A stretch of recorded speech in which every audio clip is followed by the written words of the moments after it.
নমস্কার বন্ধুরা, video thumbnail দেখে তো বুঝতেই পেরেছেন আমরা আজকে কি বানাতে চলেছি। এই যে দেখুন জাতা, এটা দিয়ে ডাল ভাঙায়। এই ডাল আমরা ভাঙছি এখন বড়ি দেওয়ার জন্য। ঠাম্মা এদিকে ডাল দিয়ে দিচ্ছে আর আমি এই যে ঘোরাচ্ছি জাতাটা। দেখুন, আপনারা কি এই জাতা কখনো দেখেছেন? যদি দেখেন তাহলে কমেন্ট করে জানাবেন। আমরা এই জাতায় ডাল ভাঙিয়ে বড়ি দেই। বাড়ির ডাল, বাড়ির জাতা।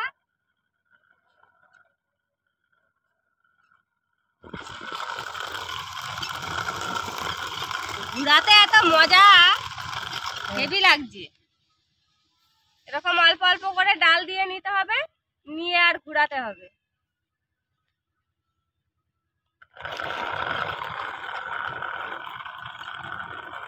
এটা ভাঙিয়ে নিয়েছি। এইবার ঠাম্মা গুলো কুলো দিয়ে ঝেড়ে নেবে, ঝেড়ে ডালটা ভিজিয়ে দেবো। আর আমি কুমড়োটা কেটে নেব। মা কুমড়োটা কেটে দিলে এই যে দেখুন, এই থালাটা দেখুন আমরা পেরেক দিয়ে ছিদ্র করে নিয়েছি। এই থালা দিয়ে কুড়তে খুব ভালো হয়, সেই জন্য কুমড়োটা কুড়ে নেব। ডালগুলো ঝেড়ে দিই। বিউলির ডাল আমাদের বাড়ির, বড়ি দেওয়া হবে। আমি ডালটা ঝেড়ে এই 4-5 ঘন্টা জলে ভিজিয়ে রাখা হবে। ডালটা নরম হয়ে যাবে, ডালের খোসাগুলো তাড়াতাড়ি উঠে যাবে। আর এই যে দেখুন, আমি এদিকে কুমড়োগুলো কুড়িয়ে নিচ্ছি। এই যে এরকম মা দেখুন এইটুকুনি করে ছাল রেখে দিয়েছে, তাহলে কুড়াতে সুবিধা হয়। এবার এই কুমড়োগুলো ভালো করে সব কুড়িয়ে নিয়ে একটা নেটে ভালো করে ধুয়ে নিয়ে আর জলটা ছড়িয়ে নেব, তাহলে কুমড়োর টকটা বেরিয়ে যাবে। ডালটা হচ্ছে ভেঙে আর ভিজিয়ে রেখেছিলাম, তারপরে 4-5 ঘন্টার পরে ডালটাকে ভালো করে পুকুরে নিয়ে ধুয়ে নিয়ে চলে এসেছি। আর এই যেগুলো 2-1টা গোটা গোটা ছিল সেইগুলো এই খোসা দেখা যাচ্ছে, তো আর একটু ধুলে মনে হয় পরিষ্কার হয়ে যেত। তো আমরা এবার ডালটাকে বেটে নেব।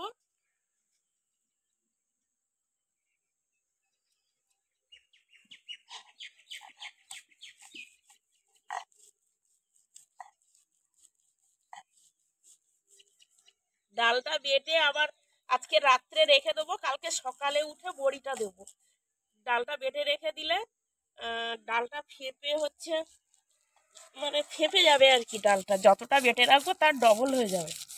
আর ডালটা বড়ি দিতে ডাল ফাটতে খুব সুন্দর হয়, ডালটা হালকা হয়ে যায়।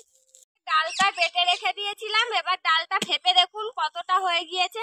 আর এই যে চাল কুমড়োটা, এই চাল কুমড়োটা এবার এর মধ্যে দিয়ে দেবো। জল ঝরিয়ে রেখেছিলাম, আর এবার এর মধ্যে স্বাদ মতন লবণ দিয়ে দেবো।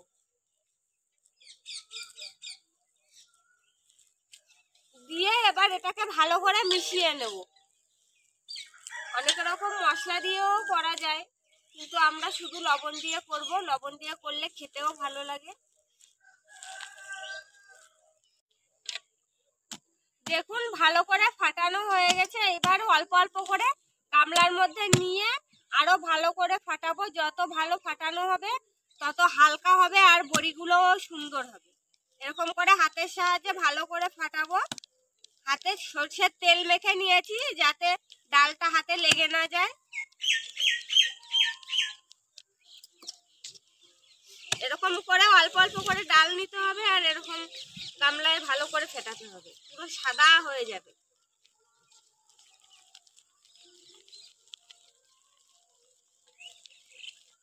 দেখুন ডালটা ভালো করে ফেটিয়ে নিয়েছি, হালকাও হয়ে গিয়েছে অনেকটা। এখানে একটা বাটিতে জল নিয়ে নিয়েছি, জলের মধ্যে দিয়ে দেখবো যে ভেসে উঠছে কিনা, তাহলে বোঝা যাবে যে হয়ে গিয়েছে। এই যে দেখুন বড়ি দেওয়ার মতন তৈরি হয়ে গিয়েছে।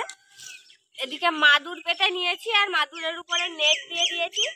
এইবার একটা একটা করে বড়িগুলো দেব।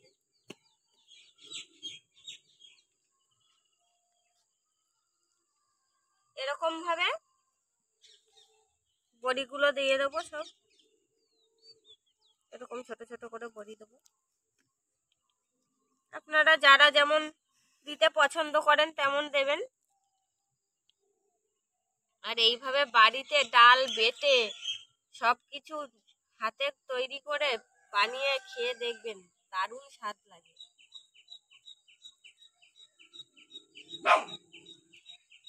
বন্ধুরা, আমাদের বড়ি প্রায় দেয়া শেষ হয়ে গিয়েছে।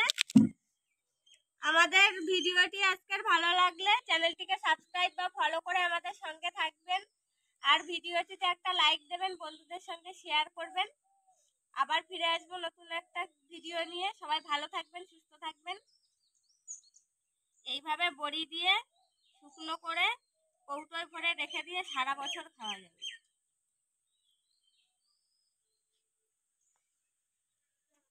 এবার রোদে পুরো শুকনো হয়ে যাবে।